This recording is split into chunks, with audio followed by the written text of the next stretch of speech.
some of her previous work. The Empire Files website is theempirefiles.tv. She also has another website with her brother Robbie called mediaroots.org, and they have a podcast called Media Roots Radio that is also incredibly interesting. So Abby is a great person to learn more about and to follow if you don't already know her. This conversation that we're going to have with Abby right now, she's going to tell us a little bit more about the production of this. Hi, Abby. And we can do a little bit of a Q&A also with her. And this portion is live streamed right now to the Women Against Military Madness Facebook page. So if you want to go back and look at it, or if you want to share it and make sure somebody else tunes in, it'll be on that Facebook page. So we're waiting to get Abby up on the screen behind me. She's over there on the computer.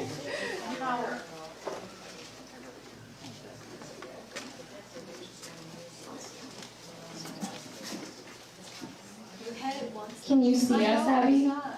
Yes, You can hear us then, since you answered me. Thank you for joining us. While we get the projector to turn on, I guess you can just start, since you have a limited amount of time. Do you want to give us a little bit of a background about how Gaza Fights for Freedom came to be? Sure. And can you hear me okay? Yes. Yes. Yep. Okay, great. So Mike, my partner, Mike Preisner, and I, who do our show Empire Files together, which is an investigative documentary series that looks at the world through the lens of U.S. empire. Back in 2017, we were in the occupied West Bank.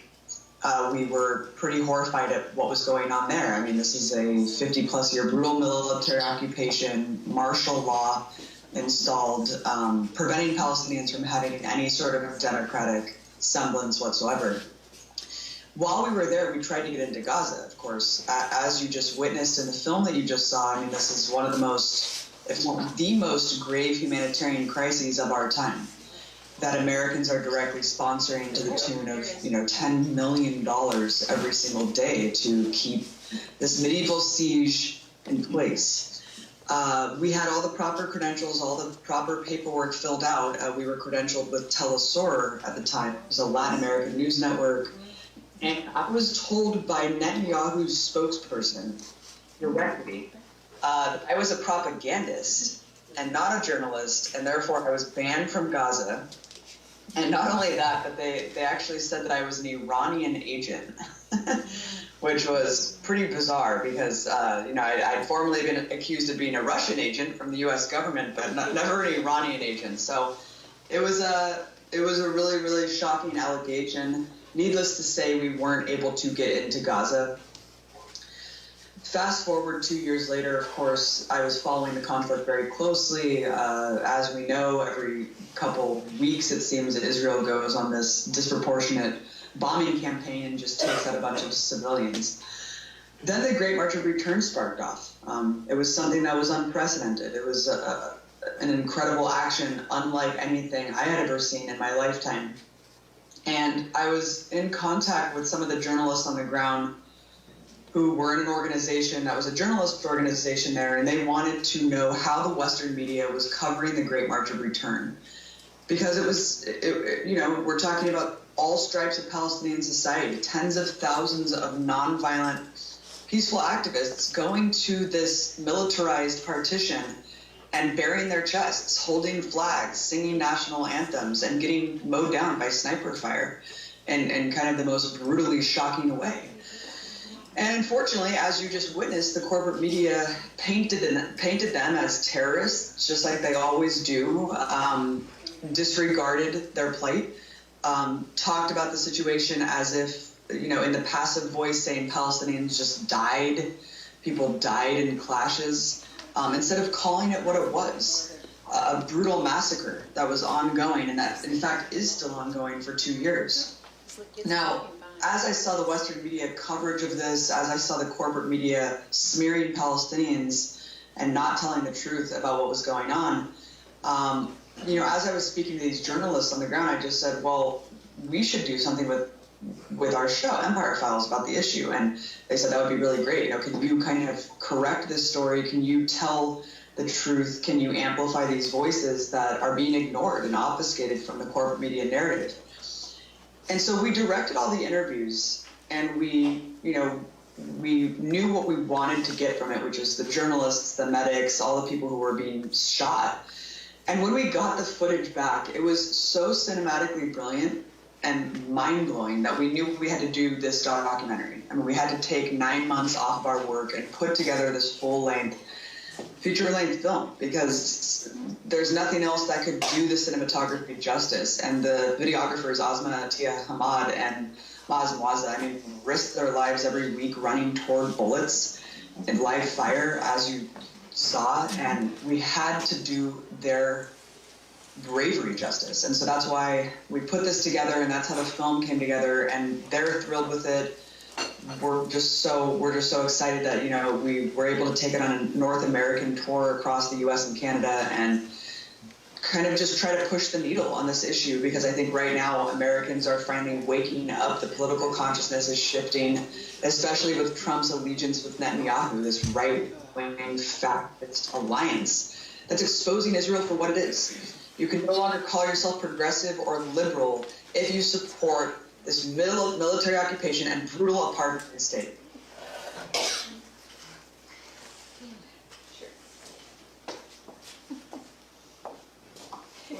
We just thought we'd adjust you a little bit so that you could see when people come up and ask questions. It was evident here, I think, that everybody really enjoyed and learned a lot and was emotionally affected by the documentary. So thanks for explaining a little bit more about how that came to be. Is there anything else that you want to tell everybody here before we move into a little bit of a Q&A? No, I'm excited to hear from everyone. Okay. I just want to tell you, I missed the majority of the film because I'm the only one in this room who's legally blind. I did notice that. I did think about that. I'm sorry about that. Who is going to sit beside me and read the subtitles to me? Who? Do you want to check it out from our library? That's not going to watch do it me any again? good. I don't have no way to play it. Well, we can do it here, maybe with somebody, and we can show it for you and have somebody read the subtitles if you'd like to. We could arrange for that, yeah. Yeah, let's do that. All right, so if anybody has a question right now, feel free to raise your hand, and I can point to you and have you come up. And then if anybody else has another question, if we have a lot, you can stand up and wait, but coming up to the mic would be best so that Abby can see you and make sure that everybody can hear you here. Do you want to come up? Do you have a question? Kathleen. This is a comment. Israeli and U.S. propaganda is running amok. Thank you. I'm sure you're very familiar with that, Abby. Is there anything you want to add about the propaganda that's coming out of Israel all the time? I mean, it never ceases to amaze me. It's just bad. I mean, no matter what Palestinians do, and I'll never forget the organizer of the march, who you so eloquently saw, talking about why he put this together. And in an interview he said, they're always asking where the Palestinian Gandhi is. This kind of arrogant notion from the West looking down at Palestine and saying, oh, why can't you guys be nonviolent? Why can't you guys do this? Why can't you guys do that? He's like, there have been hundreds of them, and they've all been killed. They've all been killed near this border fence. And of course, we know the name border is a misnomer. This is a partition that's preventing Palestinians from returning to the land they were ethnically cleansed from decades ago. So it's tragic, the fact that the U.S. media is lockstep with the Israeli fascist state, and it's shameful, and that's why it takes this grassroots awakening. That's why it's up to us. It really is up to us, a peer-to-peer grassroots effort to show people the truth, because, I was brainwashed about this my entire childhood. I mean, I didn't even really understand what Palestine was. I even took Arab-Israeli conflict class in my neoliberal college of San Diego State, and I still didn't really understand. It's a really simple issue. It's not the most complicated conflict in the world as it's painted by the corporate media. So that's why I'm so thrilled that that you're interested in this and that you showed this film, and I just hope that you can take the information on and really be armed with knowledge, because the reason that we structured everything around international law is to really make an incontrovertible case. There is no arguing the facts. There is no two sides of this story. It's an occupied, occupier, oppressed, oppressor situation, and people are being brutally massacred by their occupier, and Israel controls basically everything that's going on in Gaza, and they try to paint it as Gaza is this sovereign area and Palestine has its own government, and we're two states fighting against each other. It's absolutely not what's going on at all. So to get that clarification and assurance that we're on the right side of history here, and we're going to fight for the truth, and it's really up to Americans. I can't stress that enough. We are the people whose government is sponsoring this. The rest of the world is ready to hold Israel to account. And that's why it's up to us to hold our government accountable and pressure them to finally do the right thing. And that's going to take a resurrection of the anti-war movement here in this country. And I think that we're finally seeing that happen.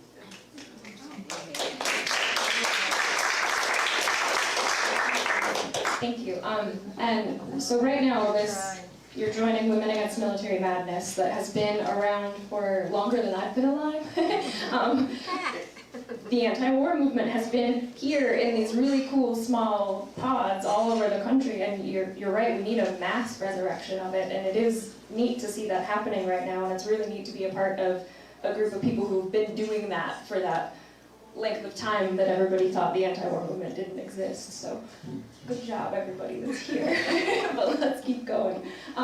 Do we have more questions for Abby? Okay, questions about Abby and about the film too.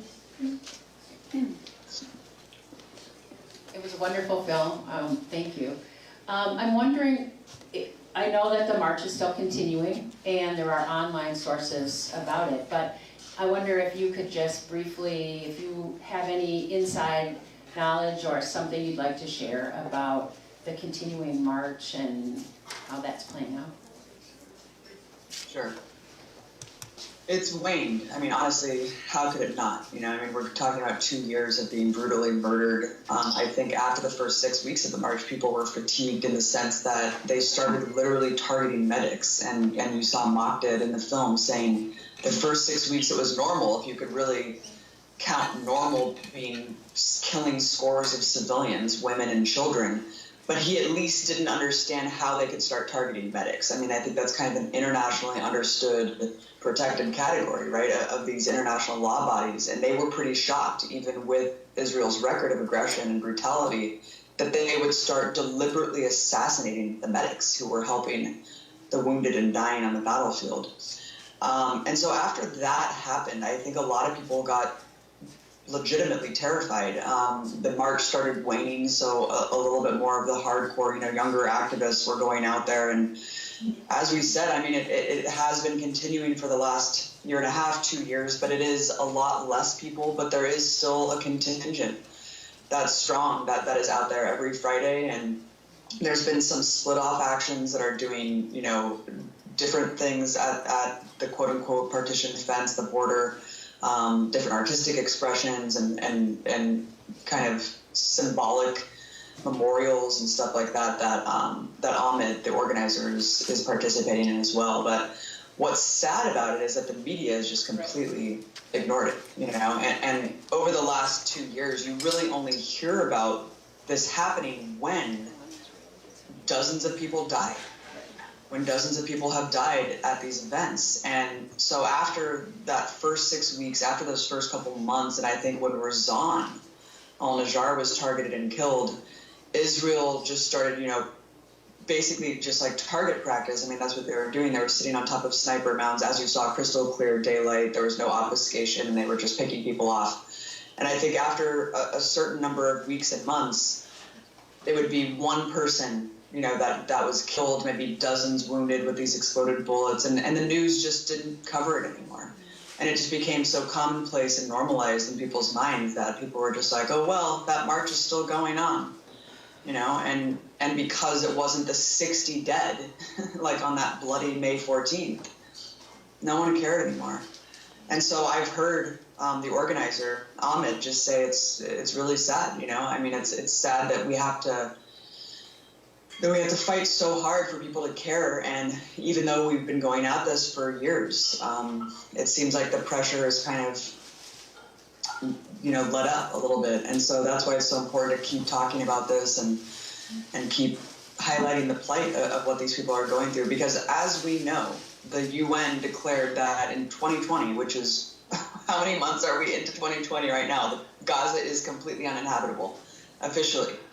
The water crisis has been, you know, basically just expanded to such an extent that there is no potable water whatsoever.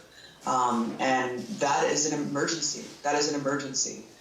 Akin to genocide. I mean, you're talking about basically just a slow death of 2 million people that are caged. So the fact that the world turns a blind eye to this, and the fact that we're still tiptoeing around apologizing for Israel and saying, oh, well, it's just Netanyahu who's right wing, right? Israel is not, you know, Israel can be saved. No, I mean, this is, you know, Israelis have been polled throughout society, and the vast majority of them agree with what's going on. The vast majority agree with shooting to kill unarmed protesters in Gaza. They agree with the relentless bombardment of Gaza. They agree with the perpetual military occupation. Not to say that there aren't good Israelis. I know many anti-Zionists who are inside Israel who are trying to fight for this, but there's simply not enough of them. Because when you're living in a society that is built on the ongoing ethnic cleansing and settler colonialism of expelling an indigenous population, and that is an ongoing project that has been ongoing for 70 years, you have to be okay with that notion that you are a settler colonial state that is expelling the indigenous population. And that's exactly what's going on. And so there are these racist roots that you really can't avoid. And that's why we really need to talk about the situation honestly, just like we did with South Africa. And that's why the BDS movement has been generated as a tool from the Palestinian community and asked us to employ that tool as white allies and as American allies, that this is the thing that they've asked us to do. And no one's talking about sanctioning Israel to prevent food and medicine. That's what the U.S. criminal government does to oppress nations like Venezuela and Cuba.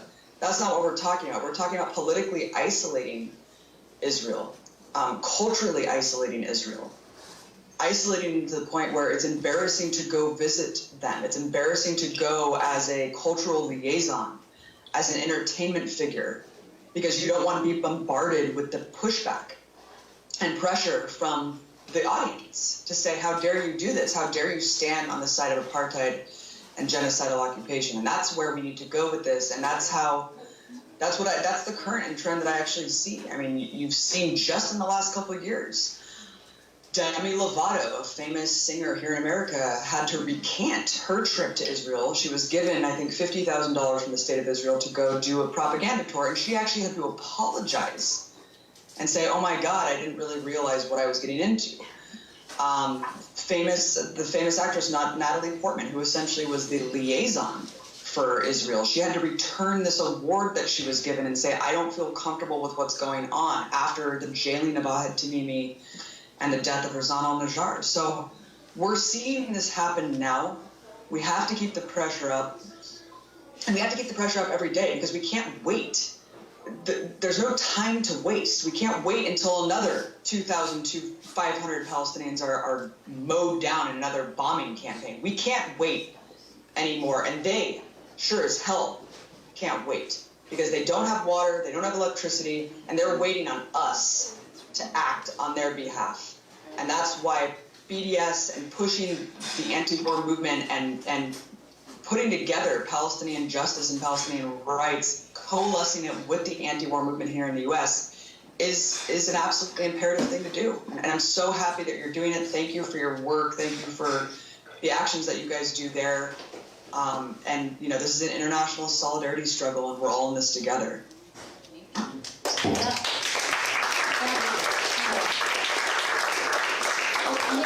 Does someone have a question? Because I have a comment and a question, and then Patty. I'm Lucia, and we talked yesterday for moments. I'm thinking about actions. Often when we have films or gatherings like this, we hand out postcards for people to sign and send to our U.S. senators. I'm thinking of a couple things that people might do in addition to sharing your documentary with friends, family, whoever we can pass it along to. But also regarding this horrific thing that's been developed by Trump, his son-in-law, and Netanyahu,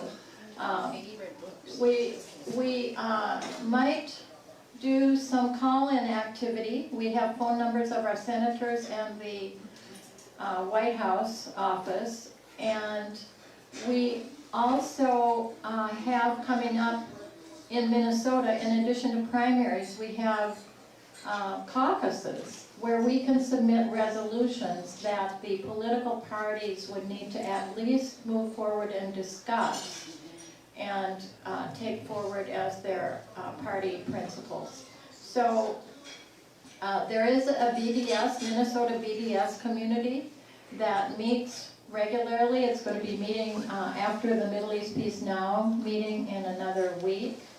And we will develop a resolution and we'll get it out to you. Be sure to stay in touch with WAMM. We can send it out. I believe we can send them out on email. And so be sure you're on the email list.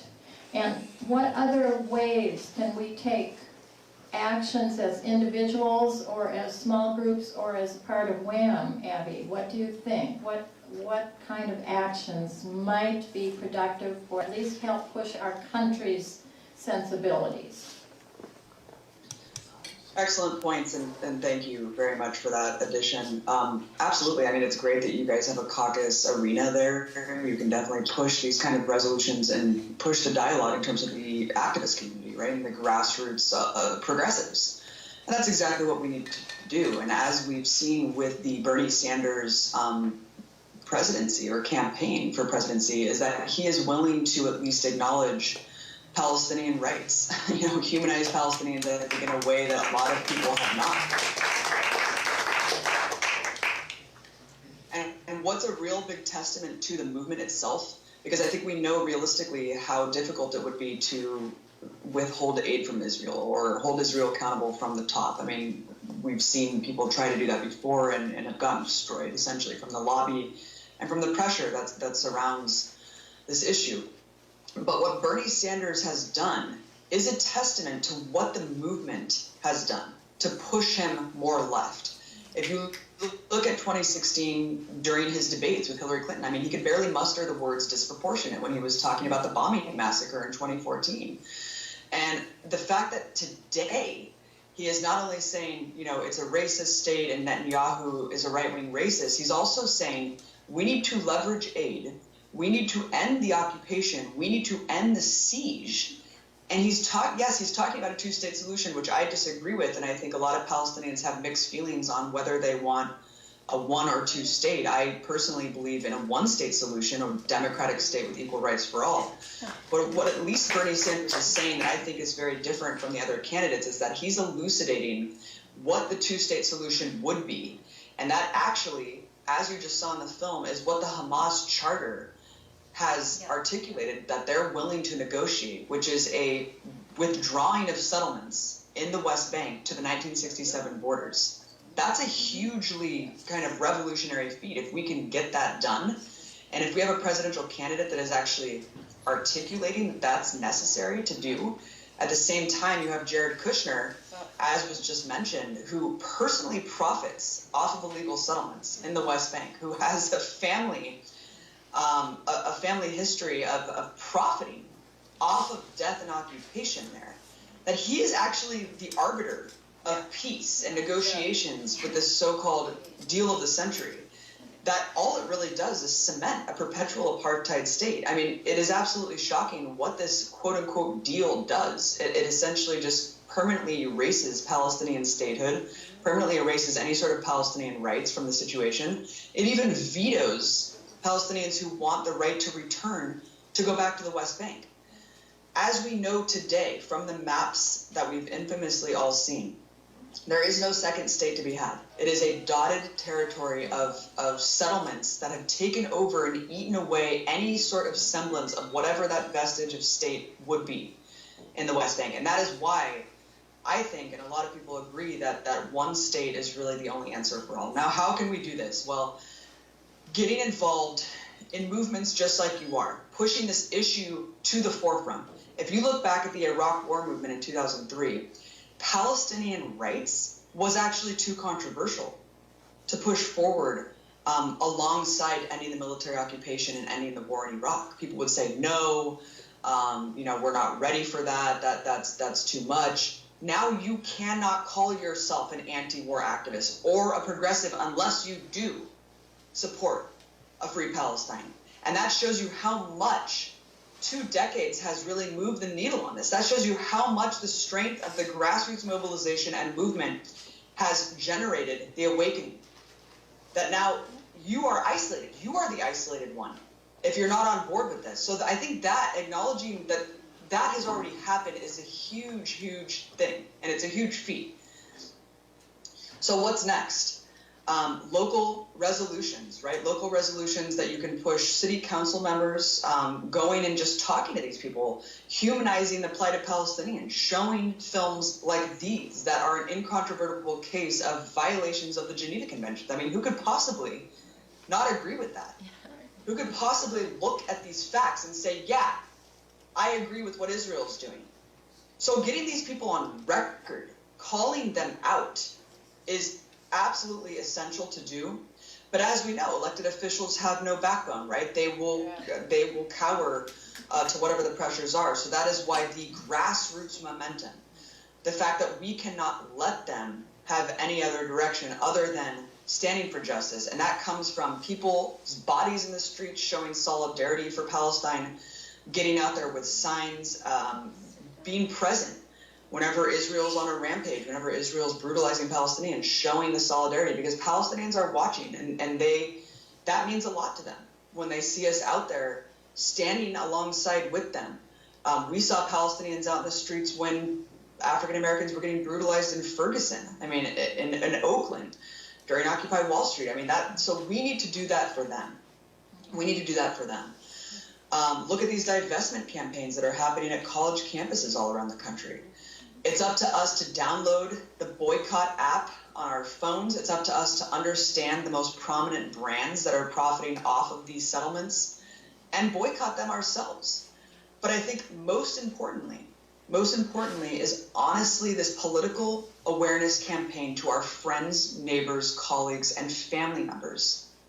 That's how I've seen awakening generated just in my own immediate circles. And I think that we all understand that you can get out there and shout from a soapbox all you want, but if you do not convince all people around you in your life, what chance do we have to go beyond that? Because the conditioning of the mass media is so entrenched and so strong. And it takes someone that you know and trust to show you these facts, to show you what is really happening. And I think once you see, you can't unsee it, and you can't unlearn it. And then it's up to them. Right? It's up to them what they want to do with that knowledge and information, if they want to fight for justice and stand on the right side of history or not. And I think that Bernie Sanders' popularity is also a testament to how political consciousness is shifting. We see polls with Democratic and Republican voters alike, and the support for Israel has dropped dramatically just in the last 10 years. So we're at a precipice. We're at a precipice where real monumental change can happen. But I think even if Bernie does not win, and God forbid thinking of Trump getting another term. I can't even fathom that. But I think if he does get another term, we can still win on this issue. We can still win on this issue because we can mobilize and we can generate an actual resistance to these policies. And that's how change has ever happened, right? It doesn't matter who essentially is sitting in the White House. And I think Bernie can, of course, be the most moved by political movements, as we are all aware of. But I think Trump can be too. Anyone can be if we force them to.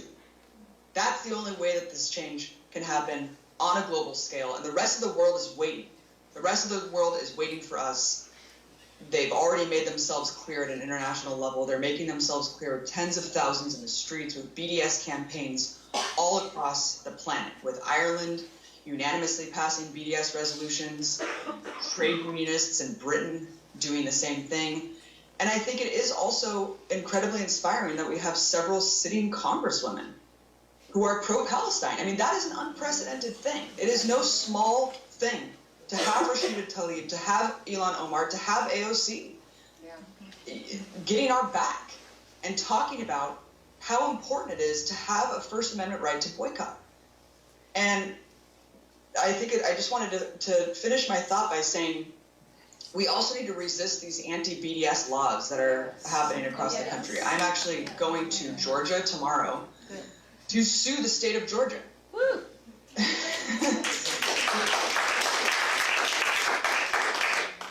Because they sent me a contract when I was scheduled to speak at Southern University in Georgia about media literacy and deconstructing media propaganda. Ironically enough, I had a contract sent to me that said, you cannot boycott Israel now or ever if you want to get money from our university.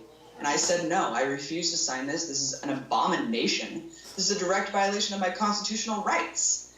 And this is in 27 states across the country that these anti-BDS clauses are being forced upon independent contractors and speakers, not just speakers at college campuses, speech pathologists, hurricane relief workers, anyone who is making over $1,000 who is an independent contractor is forced to sign a pledge, a loyalty pledge to a foreign country that is committing ethnic cleansing. And I find that absolutely abhorrent. And so I am excited to take this fight on. I think that we can beat the law and overturn the law in Georgia, just as many cases have across the country. And these are the actions that need to be taken, because we cannot cower in fear, and we cannot cower with this intimidation and censorship campaign from the lobby and from the politicians. And I'm talking about Christian evangelicals too. I mean, this is a huge movement with the Christian evangelical movement, and it is very, very scary. And so it's up to progressives and people on the right side of justice to mobilize together and confront the elephant in the room.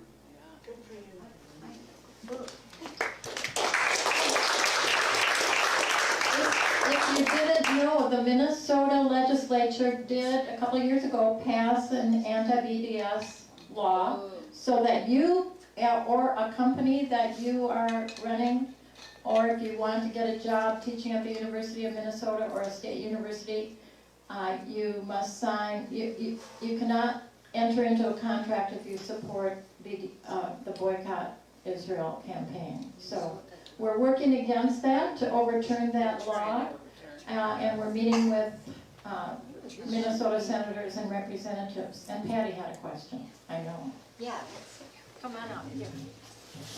I think Patty's going to be our last question before we say goodbye to Abby. And one thing that Abby has mentioned about how we can start spurring some of this change that's important is to make those personal connections.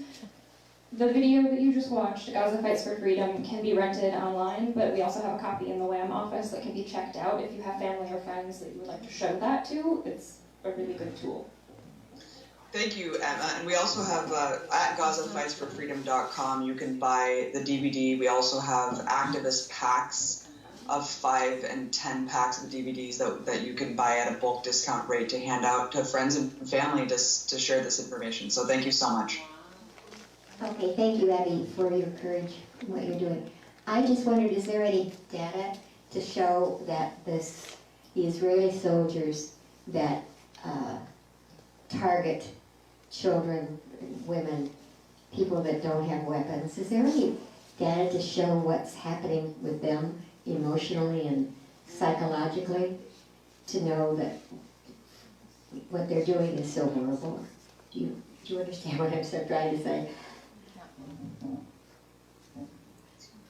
Yeah, I mean, it was pretty shocking, right, to see that video. And I think people might be surprised to learn. You know, that was actually the most prevalent question that we received on the tour was, how did you obtain this video of Israeli soldiers kind of gleefully taking out a child with essentially no remorse? And, you know, it's sad to say that this is not an aberration. I mean, this video was obtained from the soldiers themselves who were posting it in a private Facebook chat to each other, this alongside many other videos of them celebrating assassinating children and killing unarmed people who were at the fence. And I don't know what other videos exist. I just know that this one was particularly egregious and leaked. And so, of course, it caused this flurry in Israeli society where the government had to say this is a bad apple. I think that the truth is that it's not. I think the truth is that this is a lot more normal than we think. There was one instance where a lot of these deaths are on video too. We didn't want to show it, of course. I think that the few scenes of graphic violence were enough. It seems a little bit over the top to show all of this kind of snuff footage of children getting killed, but there are a lot of videos of soldiers committing these atrocities.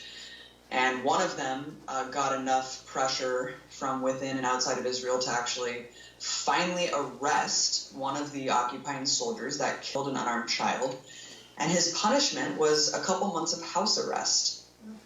So that was really the only punishment that's come out of killing unarmed people at this protest in the last 2 years, was that one instance, and I think it was a rare instance. In terms of data on the psychological impact, I haven't seen any studies analyzing, the trauma and the indoctrination that Israelis go through, but I can only imagine. I mean, everyone is obligated to serve in the military.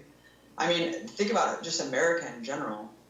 We're such a militaristic society. We fetishize war and death and destruction to such an extent. Can you imagine if every member of American society were forced to join the military? God, I mean, how much worse would it be here? It's pretty disturbing to think about. So I can only imagine what that forced indoctrination process does to Israeli civilians. I know that I've seen, there's kind of a mass civil disobedience movement going on within Israel from religious and secular Israelis to not join the military, and that's a really great movement that's generating a lot more people to get behind. But I think, again, when you are raised in a society of forced separation, when you're raised in a society that the otherization of the Palestinians, the indigenous community that you are expelling land from in order to stake your claim to the land itself, that comes kind of with the territory, that you kind of have to accept, at least internalize racism and this barbarism as a normal thing. And part of the Empire Files series that Mike and I did interviewed Israelis in Jerusalem in a place called Tolerance Square. And it was really interesting to just get insight from man on the streets, dozens of Israelis from all stripes of life, and they were spewing openly genocidal rhetoric to us on camera, like literally just on camera, saying bomb them all, nuke them all, carpet bomb them, sure, give them a state so then we can kill them and drop one big nuke, kick them all out, this is our land. I mean, it was just really, really shocking, because having been in the West Bank for a month, talking to hundreds of Palestinians, I actually never got that reaction from Palestinians. Palestinians were very hospitable. They all said, we love Americans. They opened their homes and lives and hearts. And all of them mostly said, we just want to live in peace. Why are they doing this to us? Why are they going right on top of our villages? Why are they terrorizing us? Why are they taking our land? Why can't they just live in hundreds of miles of open land that exists already? Why do they have to move right on top of our villages and take the last things that we have? Why can't we just live in peace? And so to juxtapose and contrast those two peoples was quite stark. And a lot of people think, oh, they just hate each other. I don't think that's the truth at all. I think when you are, I think the occupier has a little bit more of a genocidal aspect going on in terms of what they're internalizing in order to justify their existence. So I don't know. I mean, it's a good question, and I hope that more studies can be done, because I can only hope that more people are waking up. But again, as we've seen with polls coming out in recent years, it still looks like the vast majority of Israelis agree with these policies. And the recent indictment of Netanyahu, I think, I don't think that really shows us much, especially when you look at who his counterpart was in the election. Benny Gantz was a former IDF head. I mean, he was a war criminal too. He was responsible for the deaths of scores of civilians as well. it was essentially an election between Trump and Trump. Yeah. And the Arab contingent in the Knesset has a very small voice, and they only exist to legitimize this kind of fake notion of a peace process and Arab legitimacy. And I think we all kind of know that that's a farce. And so do the 5 million Palestinians that are living under occupation understand that that's a farce as well. So again, goes back to BDS and goes back to our role in this. But I do think that there is no hope from within Israeli society, and I think it is too far gone at this point. And that's why the outside pressure and international pressure is so important.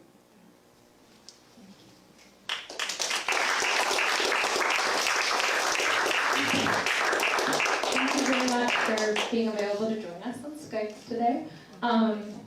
That was our last question, so we can let Abby go now. Thank you for joining us, and thank you for being with us.